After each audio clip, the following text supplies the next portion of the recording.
ارکان اسلام کی پیروی ہی اصل فلاح ہے. جو مومنوں کو تکلیف دیتے ہیں وہ فلاح نہیں پاتے. شیطان کے دھوکوں اور وسوسوں سے خود کو محفوظ رکھو. مسجد الحرام کے امام اور خطیب شیخ ڈاکٹر ماہر بن حمد کا مسجد نمرہ میں خطبہ حج. خطبہ دیتے ہوئے کہا اللہ تعالیٰ نے نبی کریم صلی اللہ علیہ وآلہ وسلم کو رحمت بنا کر بھیجا. لوگوں اللہ اور اس کے رسول کی اطاعت کرو. اسلام فحاشی اور برائی سے منع کرتا ہے. فلسطینیوں پر تشدد کیا جاتا ہے. ان تک غذا اور امداد کی رسائی روکی جاتی ہے. اپنے مسلمان فلسطینی بھائیوں کے لیے دعا کریں. عوام ایک دوسرے کے حقوق کا احترام کریں. حکومت اور عوام کی ذمہ داری ہے کہ ایک دوسرے کی ضروریات کا خیال کریں. مسجد الحرام کے امام و خطیب شیخ ڈاکٹر ماہر بن حمد نے مسجد نمرہ میں خطبہ حج دیتے ہوئے کہا مسلمانوں کو نیکی کے کاموں میں ایک دوسرے سے تعاون کرنا چاہیے. کسی کے دین، عزت اور جان و مال کے ساتھ کھلواڑ نہ کیا جائے. جو مومنوں کو تکلیف دیتے ہیں کبھی فلاح نہیں پاتے. مومن عورتوں پر الزام تراشی کرنے والوں کے لیے سخت عذاب ہے. خطبہ حج کا ترجمہ اردو سمیت 50 زبانوں میں نشر کیا گیا. خطبہ حج کے بعد نماز ظہر اور عصر کی ایک ساتھ ادائیگی. حجاج کرام عرفات سے مزدلفہ روانہ ہوں گے. مزدلفہ سے کنکریاں اکٹھی کریں گے. آج رات کھلے آسمان تلے گزاریں گے. 10 ذی الحج کو طلوع آفتاب کے بعد منی کے لیے روانہ ہوں گے، جہاں کچھ دیر قیام کے بعد جمرات میں بڑے شیطان کو کنکریاں ماریں گے. جانور قربان کر کے سنت ابراہیمی کی ادائیگی کی جائے گی. اس کے ساتھ ہی حجاج کرام کا فریضہ حج مکمل ہو جائے گا. حجاج سر منڈوانے کے بعد احرام کھول دیں گے. حجاج کرام 10 سے 12 ذی الحج کے دوران طواف زیارت کریں گے. حج کے موقع پر شدید گرمی کی شدید لہر. حجاج کرام کو بچانے کے لیے حکومت کی جانب سے خصوصی انتظامات. عرفات میں فضا کو ٹھنڈا رکھنے کے لیے فواروں کا استعمال. دنیا بھر سے آئے 20 لاکھ عازمین حج میں 1,60,000 پاکستانی بھی شامل. حکومت کے 100 دن مکمل ہونے پر وزیر اعظم شہباز شریف آج قوم سے خطاب کریں گے. شہباز شریف ملک کی معاشی اور سیاسی صورتحال پر قوم کو اعتماد میں لیں گے. سیاسی جماعتوں کو اہم پیغام بھی دیں گے. اپوزیشن کو ساتھ مل کر ملک کی ترقی میں کردار ادا کرنے کی دعوت دیں گے. وزیر اعظم بجٹ میں عوام پر پڑنے والے بوجھ اور اس کی وجوہات بھی بتائیں گے. عالمی بینک نے پاکستان کے لیے $15 کروڑ کی منظوری دے دی.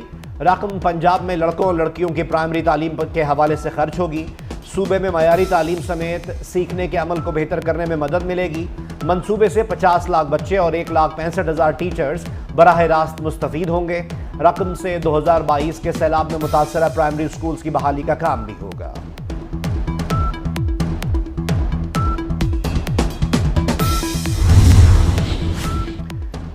بجٹ اہداف حاصل کریں گے. وزیر اعلیٰ سندھ سید مراد علی شاہ کی پوسٹ بجٹ پریس کانفرنس. کہا کم از کم اجرت 37,000 روپے کرنے کی تجویز ہے. 1,000 ارب روپے کے ترقیاتی منصوبے مکمل کریں گے. لانگ ٹرم سوچ کر بجٹ پیش کیا ہے. وفاق نے ہماری بہت سی اسکیمز ختم کر دی ہیں. نئی اسکیمز پر پابندی سمجھ سے بالا ہے. ہمارا 52% بجٹ تنخواہ کی مد میں خرچ ہوتا ہے. سندھ کے ہر شہری کو صاف پانی دیں گے. ہاری کارڈ کے لیے 8 ارب روپے سے زائد رکھے ہیں.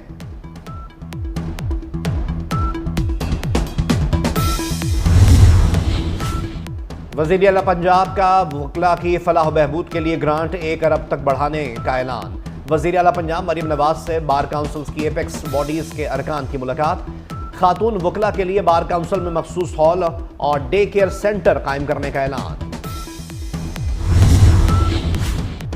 اقوام متحدہ میں پاکستانی مستقل مشن کے اکاؤنٹس پر ہیکرز کا حملہ. ہیکرز نے انفارمیشن ونگ کا یوٹیوب چینل اور ای میل آئی ڈی ہیک کر لی. ہیکرز نے یوٹیوب چینل کے نام کے ساتھ بینرز اور کانٹینٹ بھی تبدیل کر دیا ہے. اقوام متحدہ میں پاکستانی مشن کی یوٹیوب چینل کی ریکوری تک تمام ویڈیوز اور ای میلز نظر انداز کرنے کی اپیل.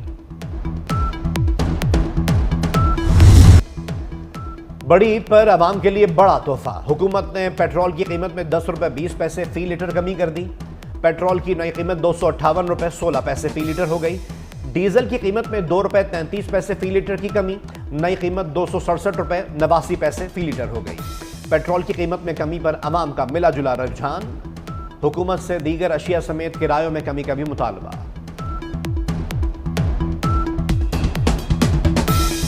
یہ تو مشکل ہی ہے عوام کے لیے. غریب عوام تو شروع سے پیس رہا ہے اور ابھی بھی وہ پیستا ہی جا رہا ہے. عوام کو کہاں سے ریلیف ملنا ہے؟ آپ کو پتہ ہے جو ہو رہا ہے اس ملک میں. بس اپنا ان کا بینیفٹ جس کام میں ہوتا ہے وہ کر لیتے ہیں. اور غریب کا کوئی نہیں یہاں پہ سوچ رہا. یہاں بندہ پیٹرول ڈلوا لیا, بل دے لیا, گھر کا راشن پورا کر لیا. اگر وہ ادھر سے 6 روپے 5 روپے سستا کرتے ہیں تو ادھر سے 5-10 روپے بڑھا دیتے ہیں. وفاقی وزیر داخلہ محسن نقوی کا شب قدر میں 1813 میں بنے فرنٹیئر کانسٹیبلری کے تاریخی قلعے کا دورہ. وفاقی وزیر داخلہ نے قلعہ کے مختلف حصے دیکھے. محسن نقوی کا زنجیروں میں جکڑے قلعے کے اصلی اور قدیمی دروازوں میں گہری دلچسپی کا اظہار.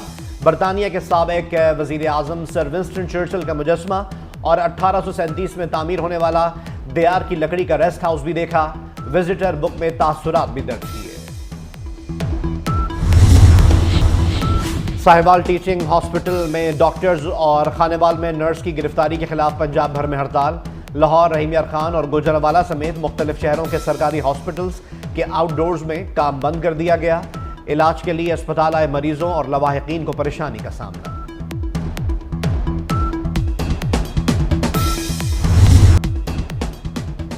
اسرائیلی فوج کے فلسطین میں وحشیانہ مظالم جاری. اسرائیلی فوج کی غزہ میں تازہ کارروائی میں 25 فلسطینی شہید, 30 زخمی ہو گئے. اسرائیلی فوج کی غزہ کے محلہ طفہ میں ظالمانہ کارروائی میں شیر خوار بھی شہید ہو گیا. اب تک شہید فلسطینیوں کی تعداد 37,000 سے زائد ہو چکی ہے. اسرائیلی فوج نے رفح کراسنگ پر موجود مسجد کو ریسٹورنٹ بنا دیا. اسرائیل نے غزہ میں آثار قدیمہ کے 206 مقامات بھی تباہ کر دیے.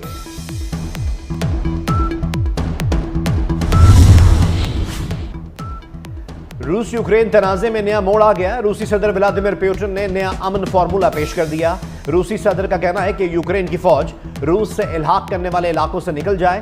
یوکرین سے متعلق سمجھوتوں کو عالمی معاہدوں کی شکل دینا ہوگی. کرائمیا اور سیوستاپول کو بھی روسی علاقے تسلیم کرنا ہوگا.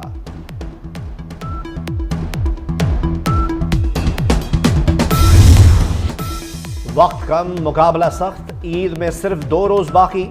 مویشی منڈیوں کی رونق میں اضافہ. کسی کو من پسند جانور مل گیا تو کوئی تلاش میں مصروف. بیوپاریوں اور خریداؤں میں بھاؤ تاؤ کے لیے بحث و تکرار. عید گھر والوں کے ساتھ منانے کے لیے بڑے شہروں میں بس اڈوں اور ریلوے اسٹیشنز پر رش. کچھ شہروں میں ٹرانسپورٹرز نے کرایوں میں من مانا اضافہ کر دیا. کرائے بڑھنے پر سواریوں کے شکوے. مختلف شہروں میں آج بھی گرمی کا راج برقرار. لاہور میں پارہ 45, ملتان میں 43 ڈگری کو چھونے کی توقع. موہنجو دڑو میں درجہ حرارت 47 اور دادو میں 46 ڈگری سینٹی گریڈ تک جانے کا امکان. آئندہ 24 گھنٹے میں پنجاب, خیبر پختونخوا, گلگت بلتستان اور کشمیر میں تیز ہواؤں کے ساتھ بارش کا امکان ہے. جنوبی افریقہ نے T20 ورلڈ کپ میں نیپال کو سنسنی خیز مقابلے کے بعد 1 رن سے شکست دے دی. نیپال کی ٹیم ہدف کے تعاقب میں مقررہ اوورز میں 7 وکٹوں کے نقصان پر 114 رنز بنا سکی. تبریز شمسی نے 4 کھلاڑیوں کو آؤٹ کیا. جنوبی افریقہ کے ریزا ہینڈرکس نے 43 رنز کی ذمہ دارانہ اننگز کھیلی. اور محبتوں کے شاعر اور مزاح نگار ابن انشا کے مداح ان کی 57ویں سالگرہ منا رہے ہیں. غزل انشا جی اٹھو اب کوچ کرو سے شہرت کی بلندیوں پر پہنچے. انشا جی نے ناول, افسانوں, سفرناموں, کالم نگاری, تراجم اور بچوں کے عالمی ادب, مکتوبات اور دیگر ادبی اصناف پر کام کیا.